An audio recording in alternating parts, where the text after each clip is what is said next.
Well, since I found that that motor I wanted to use was running the wrong way, uh, and it did seem a bit underpowered when it was running the drill press. It seemed like it was running kind of slow and it heated up fairly quickly.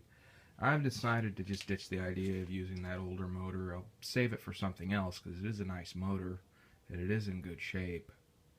Uh, but for now, we're going to go back to the half-horse motor I had on it before because I don't have another motor on hand. And I'll have my eye out for a nice old motor that will go right with the machine, that will look well. And or I will rig up some sort of a small, I was thinking about a bench-mounted counter shaft. So anyways, the problem is that this has a slightly larger shaft on it. So we need to turn it down some.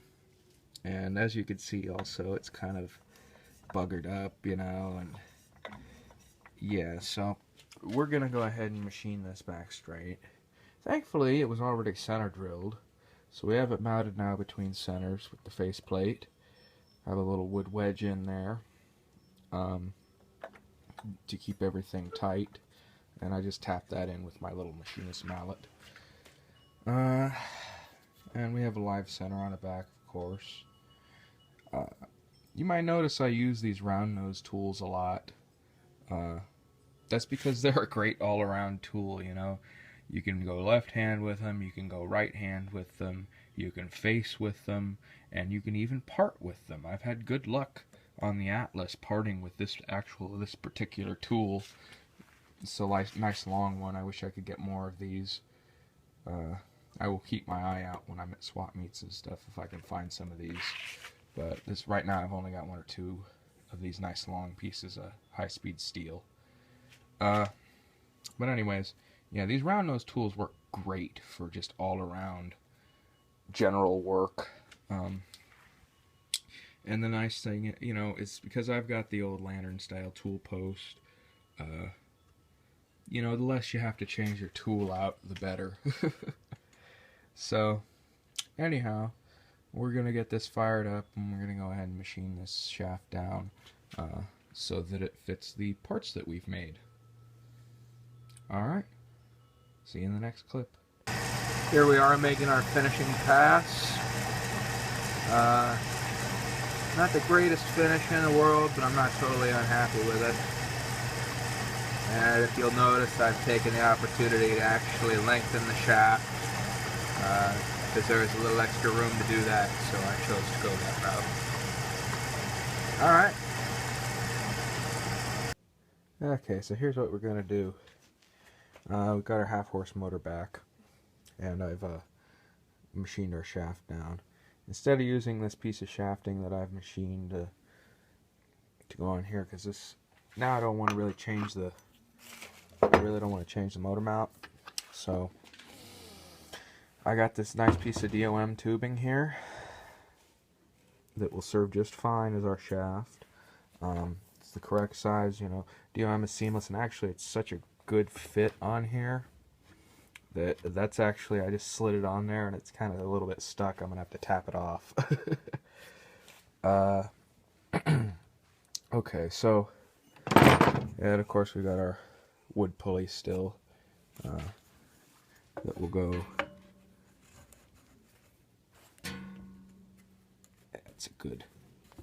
That's a good tight fit on there. Alright, so we need to take this and get it in the lathe and just skim it a little bit so that it fits. Where's our pillow block bearing? There's our pillow block bearing. So that fits our pillow block bearing because it's just a little bit too tight. In fact, I may not even take a tool to it. I may just take it down a little bit with the emery. It's that tight, and fit it. And it actually will fit, be a better fit than that shafting, that other shafting. That shafting was just a tiny bit loose, but I figured these are cheap. I can replace that with a ball bearing if I want to. or that's easy enough to take out and put it in the lathe, because you see it's, you know, this whole centerpiece will come out. That's easy enough to stick in the lathe and bore it out and stick a new bushing in there if I ever need to in the future, so I'm not really worried about that. But yeah, so this is going to be just perfect here. And the pulley will be right on there, and I was thinking about gluing it and pinning it.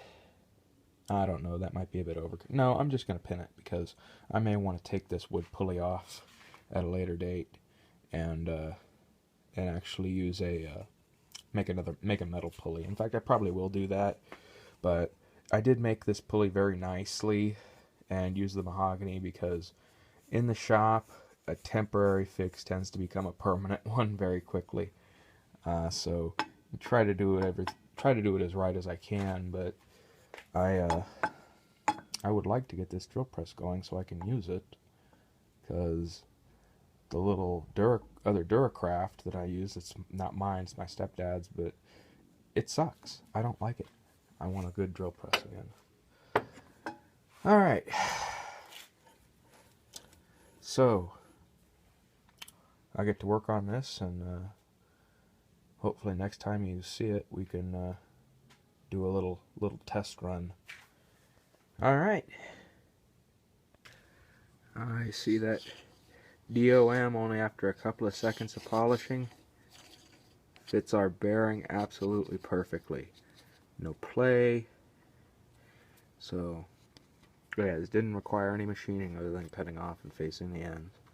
And I must say, this, you know, I should have thought of this sooner. It would save me some time and effort. But that DOM tubing, you know, this just came from Ace Hardware. But it's going to make excellent shafting, and I am probably going to use it more in the future. Alright. Alright, it's coming together. We've got to make a riser block, but this isn't lining up now. So all sorts of little issues that we're going to have to deal with here.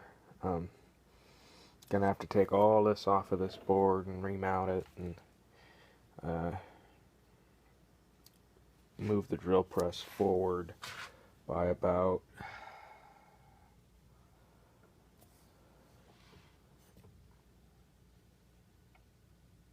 2 inches, and that'll give us enough room back here to mount this pillow block. Alternatively, well, heck, I guess I could just put something out here that would... Yeah, I think I'm going to do that instead. I think I'm going to put a piece of metal in here that'll come up to give this support, or maybe something of metal and wood. I'm going to look around and see what I've got on hand that I can do that with that will look right. But I'm otherwise quite happy with this. You know, that it's a nice fit. This is going to make a nice shaft here. Everything is concentric. Everything is tight.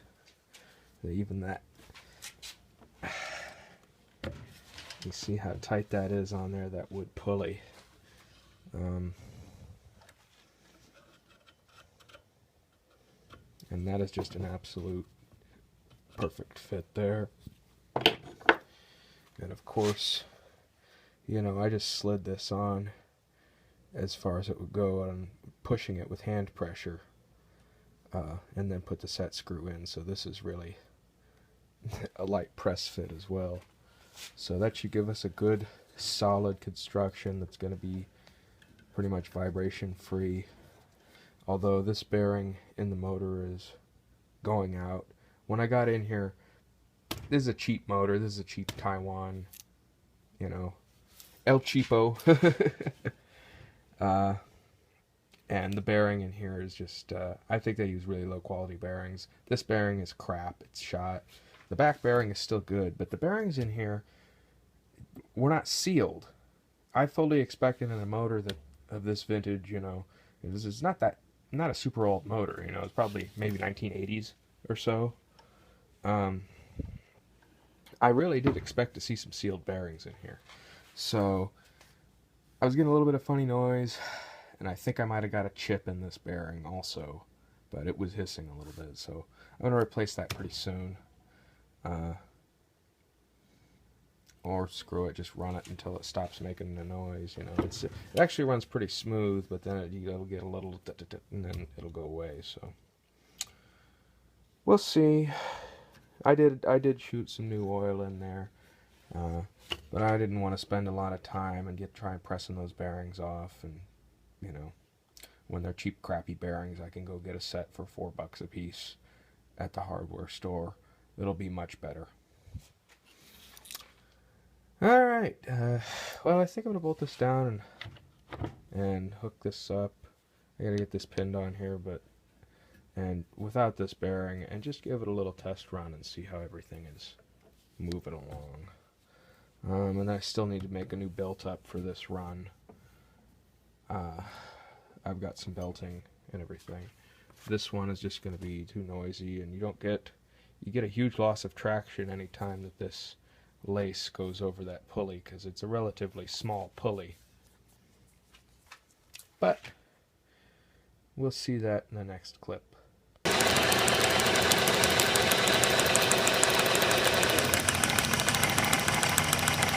know, that noise, we still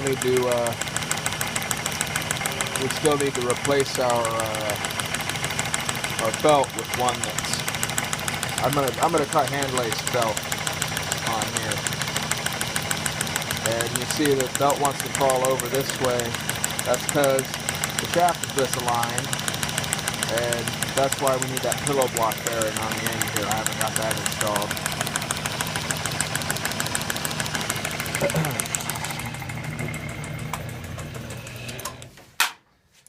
Yeah, so what I've done here is I've gotten this plate of aluminum, or as our English friends like to call it, aluminium. And the original motor mount holds 1, 2, 3, 4 here on this board.